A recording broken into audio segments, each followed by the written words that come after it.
So we've already seen how to multiply a normal number with a normal number and get a normal result. And we've seen a possible method of allowing us to extend this to subnormal numbers. So let's go ahead and we'll look and see if we can implement that now. If you go to the resources section, you'll see a file there.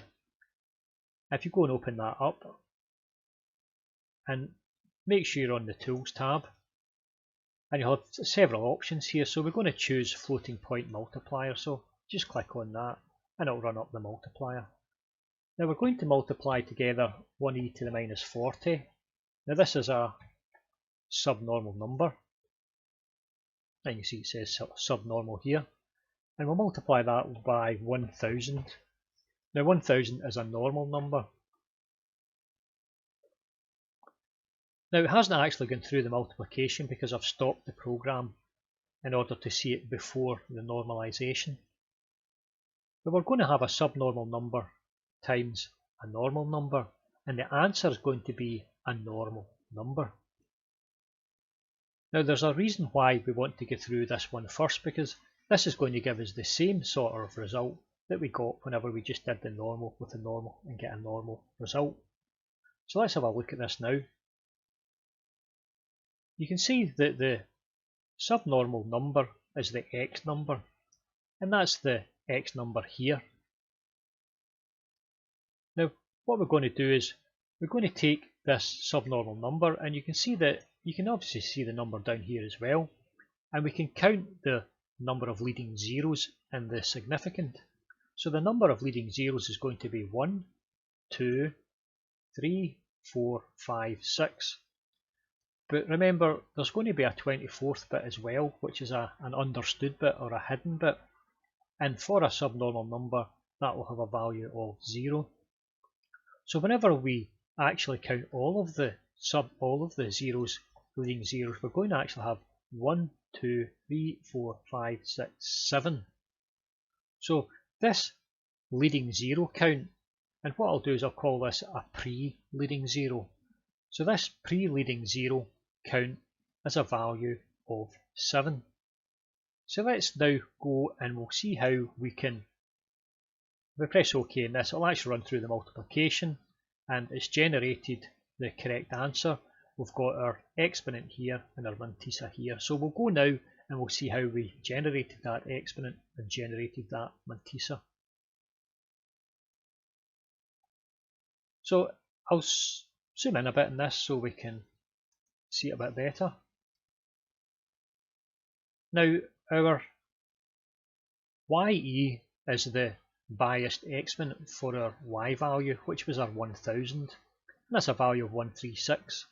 We take away the bias, which is 127, and we get our unbiased exponent, which is a value of 9. Now this is a bit where it's slightly different now. The exponent value for a subnormal number is all zeros, and in that case what we do is we would use the exponent of minus 126. Irrespective of what the subnormal number is, the exponent would always stay fixed at minus 126. But now we're going to change that, because what we're going to do now is we're going to take that minus 126 and we're going to subtract off that leading zero count. So the leading zero count, if you remember, was a value of 7. So we subtract that off and we get a value of minus 133. When we add these two together, we get minus 124, and then we add on the 127 in order to get our biased exponent. So the biased exponent here is going to be a value of 3. Now that's not us finished with the exponent, because you'll notice up here that the decimal point is at this point here, and we still have to normalise this. So in order to normalise that meaning that we have to start with a leading zero, we're going to have to move the decimal point from this point here up to this point here. But in moving the decimal point from this point up to this point, again we're going to have to increase the exponent. So there's going to be a little bias here in the exponent of a value of 1. So what we do is we take the 3 plus the 1 will give us a value of 4. And this value of 4 is the correct exponent. Now, in order to get the Mantissa, again, we start off with the decimal point here, and we know that in order to normalise it, we have to shift the decimal point up one place. So the decimal point goes to here. So everything that is left of this new decimal point, that's the 23 bits left of that decimal, right of the decimal point, is going to be the Mantissa. So the Mantissa is going to start 0, 0, 0, 1, 0, 0, 0, 0, and so on. So that's us generated our exponent, and we've generated our Mantissa. Now, if we were to, in fact, I'll show another example where we don't have a leading 1 here. The leading 1 is in this position. But you can see from what we've done so far that we have the same setup now that we did previously.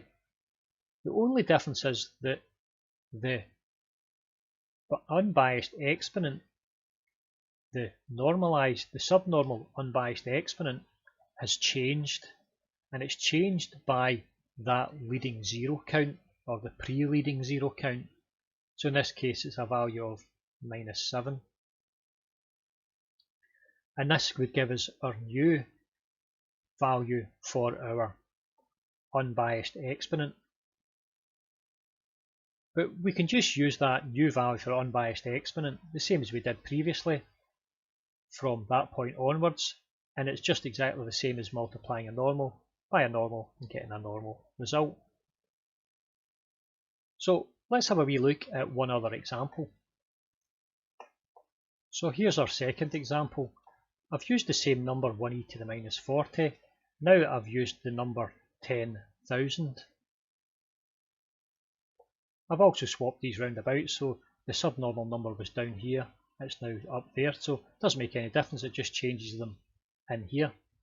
So you can see here that we're going to have the subnormal number is the y, so the exponent is a 0, it's -126, and we have to take away the leading 0 count. Now in this instance, leading 0 count is the same, it's 7, so we take that away, and the normal number is now 10,000, and it gives a value of 13. We add these two up, we're going to get an answer of -120. We add back on the 127 to give us a biased exponent, and that biased exponent is 7. Now the difference in this one here is that the leading value here, or the value after the decimal point, is a 1. So it means that we don't need to shift the decimal point because we already have a leading 1. So it means that this bias value here is a value of 0. So we're simply left with a value of 7, and 7 is our exponent value. And also the Mantissa, we don't have to shift the decimal point to the left, we just leave it where it is, and the Mantissa are the 23 bits to the right of the decimal point, so it's going to start 0, 1, 0, 1, 0, 1, and you can see that up here, 0, 1, 0, 1, 0, 1, and you can see here as well that the exponent is the value 1, 1, 1.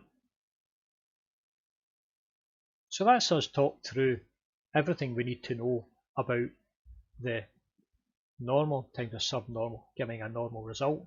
So let's go and we'll write this down and make sure we understand it. So just before we finish here, let's recap on what we've done in subnormal numbers. We started off looking at introducing subnormal numbers, and we've seen that we had 3 problems. The unbiased exponent, it's fixed at -126, and also whenever you multiply normal with a subnormal numbers, it sometimes would tell you in certain circumstances that you were actually getting a normal result when you weren't, you were getting a subnormal result. And thirdly, the 8 bits was not wide enough to get the full range of exponent values. So the solutions that we come up with is to normalise the subnormal input and extend the exponent range to 9 bits. And finally, the subnormal exponent would change from -126, which was a fixed value, to a variable value, and it would be given by -126 minus the leading 0 count. So we've worked through a couple of examples and you've seen that actually working. Now let's summarise what we've got finally here.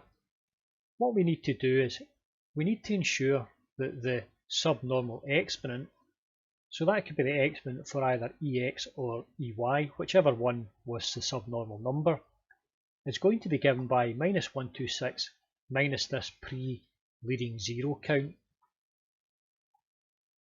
Now, if we ensure that that is the case, then that's going to take care of the problems we have with problem number 2.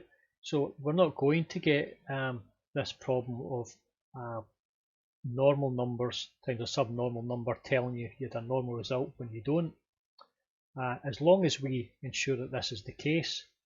So it means that the new value for your EX or your EY would be this value here.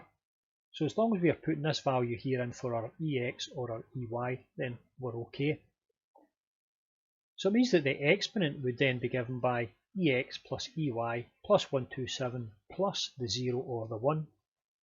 And also the Mantissa would be a left shift of either 0 or 1.